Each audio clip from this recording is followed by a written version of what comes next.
9 p.m. in RTD. It's time to English New Edition for tonight's headlines. So we have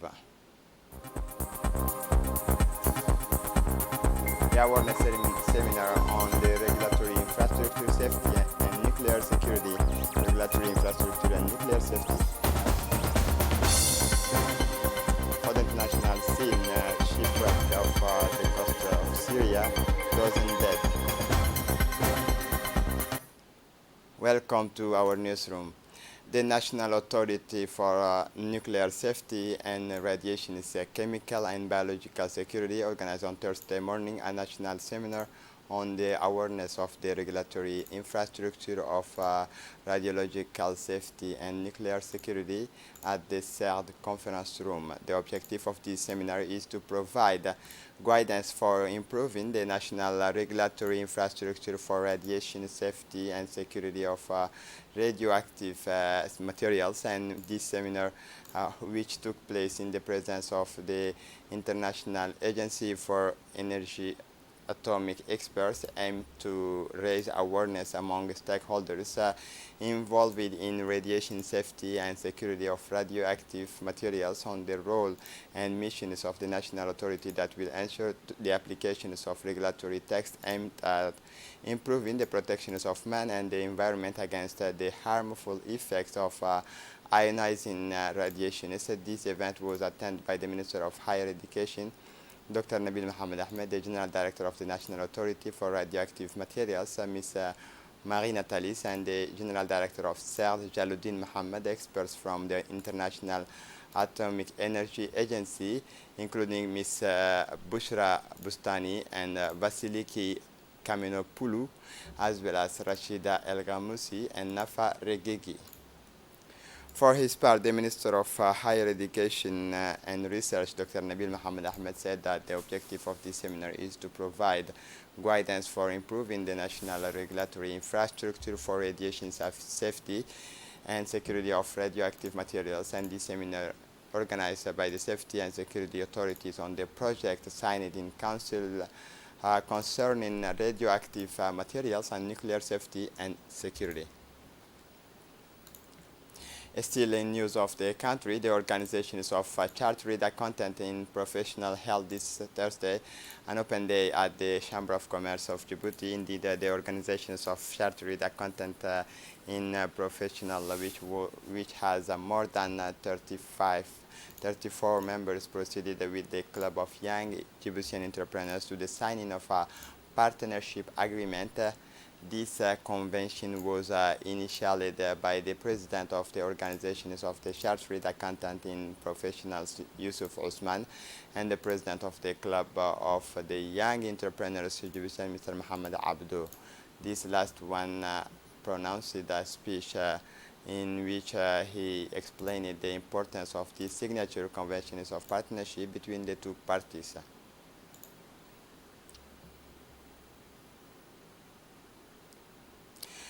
The One and Indivisible Youth Movement, in collaboration with the Djibouti Council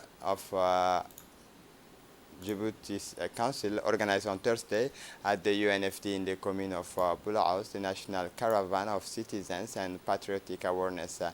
There were several hundred young people from various associations to take part in this conference held under the theme of awareness. The meeting was attended by the president of the One and Indivisible Youth Movement, Mr. Ahmed Mugola, the second deputy mayor of the city of Djibouti, Mr. Mohammed Ahmed Ige, the vice president in charge of coordination of the One and Indivisible Youth, Mr. Mohammed Ali Mohammed, the vice president of the commune of Boulaous, Mr. Ali Addawa Mohammed, as well as the elected officials. The aim of this team is to enable young people to reappropriate the values of citizenship, civic mindedness, and patriotism for the consolidations of social cohesion and the strengthening of national unity. The meeting ended with the distribution of school kits with the precious help of the East of Africa Bank to 15 of the poorest children in the commune of Boulaous and the traditional family for after the stages of the commune of Boulaous. The One and Indivisible Movement will head toward the interior regions this weekend. In his speech, the president of the movement, One and Indivisible, urged young people to be responsible, supportive, and voluntary for their commune, their country, and to develop more civic patriotic acts on a daily basis for the development and embellishment of your commune alongside your elders. The Director General of the National Police, Colonel Abdurrahman Ali Kahin, paid an inspection visit to the various police stations in the Ali Sabih region yesterday, Friday, 23 September, welcomed on his arrival by the head of the Ali Sabih Police Detachment, Commander Mahdi Umar Jama. Colonel Abdurrahman Ali Kahin, accompanied by the commander of the Djibouti Air Force, Colonel Wahib Khalil Musa, began his inspection tower in the locality of Holhol, where he was welcomed by the Lieutenant Colonel Muhammad Jama Qayad, commander of the military school. President Guled, indeed, this school has been hosting training courses for the national police for some time. Afterwards, the colonel went to the Holhol police stations, where he was able to inquire about the individual and collective situations of the men of this station.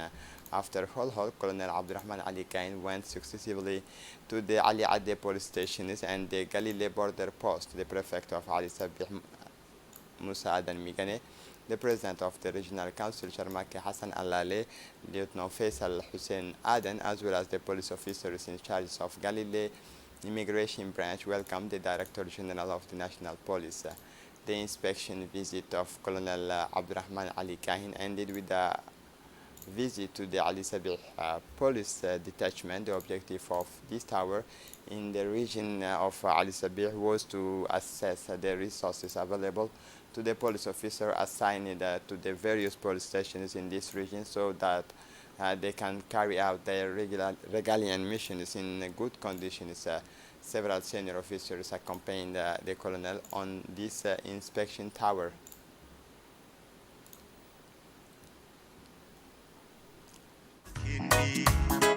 cadowgii dhasheeniyo way cuni jiray dadkeennii kuwa cidhibta mariyo guulaysta ee sharafku caano The Office of the United Nations High Commissioner for Refugees is continuing its information and awareness campaign on the legal framework for the protection and inclusion of refugees in the Republic of Djibouti.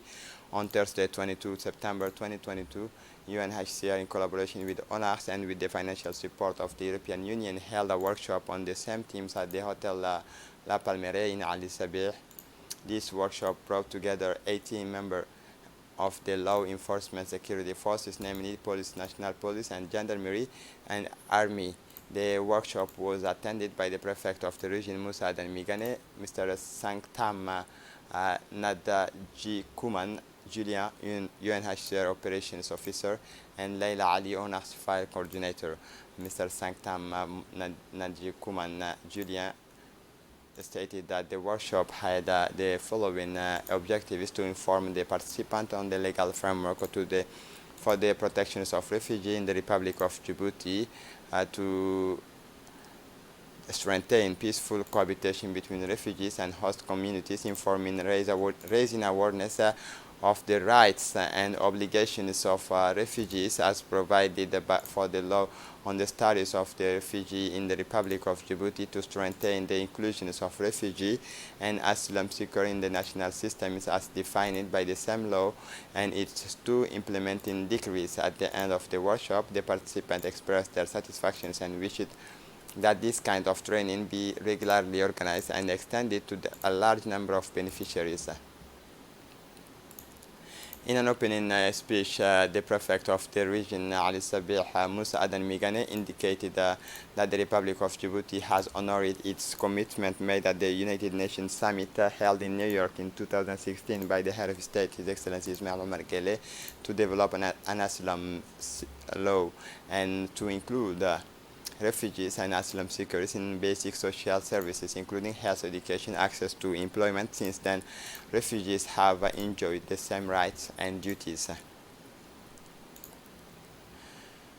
Still on a working visit, a strong delegation from the Ministry of Agriculture as well as the Director of FIDA in Djibouti, Ms. Rasha Omar, and her collaborators went yesterday to the regions of Tajora. The supervision of the International Fund for Agricultural Development continuing its tower in the interior regions within the framework of the implementation of the Integrated Water Project, which will intervene in 11 watersheds.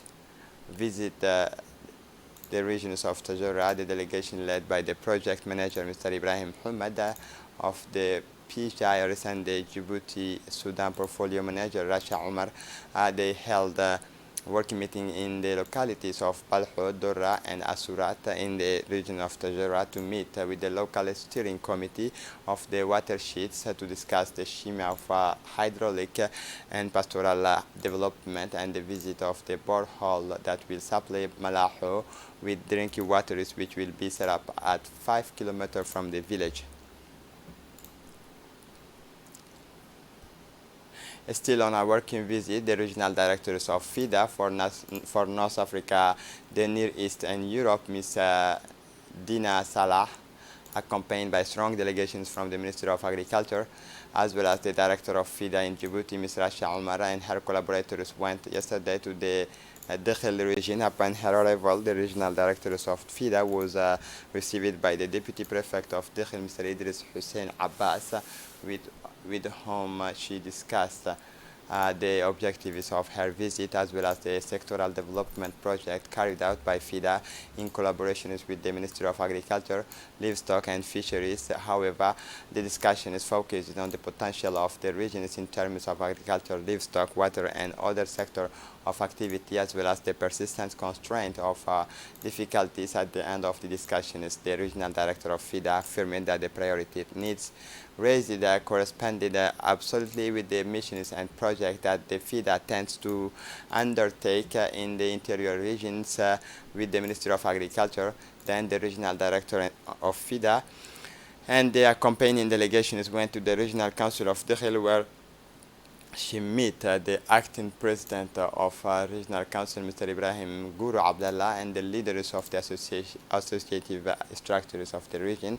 At the end of the day's visit, the delegation, accompanied by the regional authority, visited the site where the southern subdivisions of the Ministry of Agriculture will be based and where materials, resources and technical staff will be deployed in order to bring all its services closer to the beneficiaries.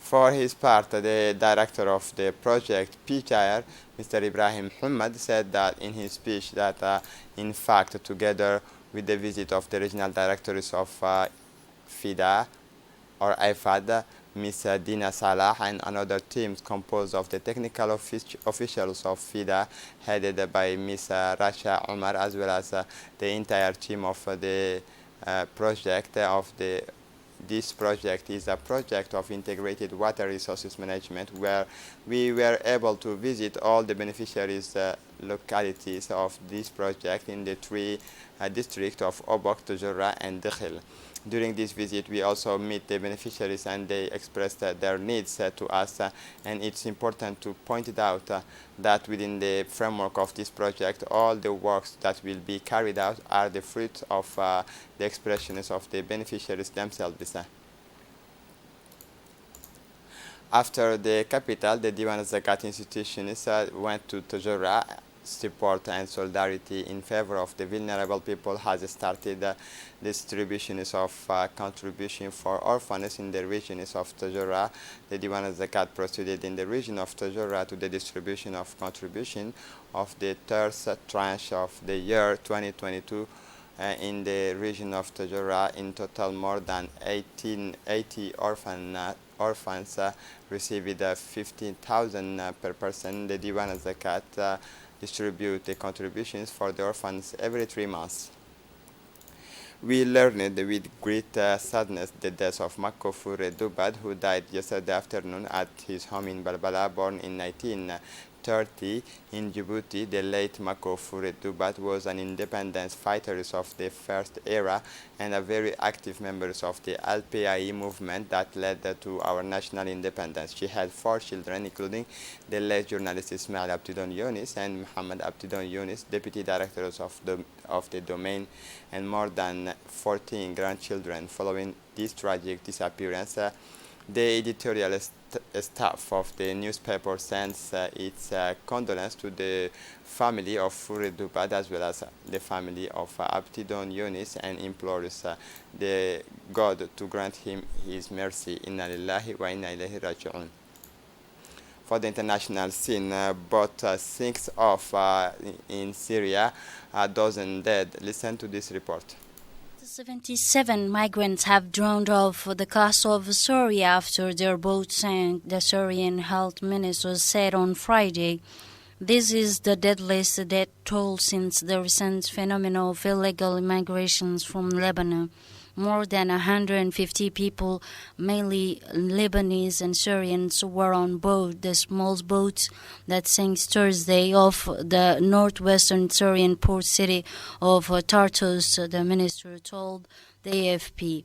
Lebanon, which is increasingly becoming a departure point for illegal migrants' boats, has been going through a serious economic and financial crisis since 2019, caused by decades of mismanagement and corruption by a ruling class that has remained almost unchanged for decades.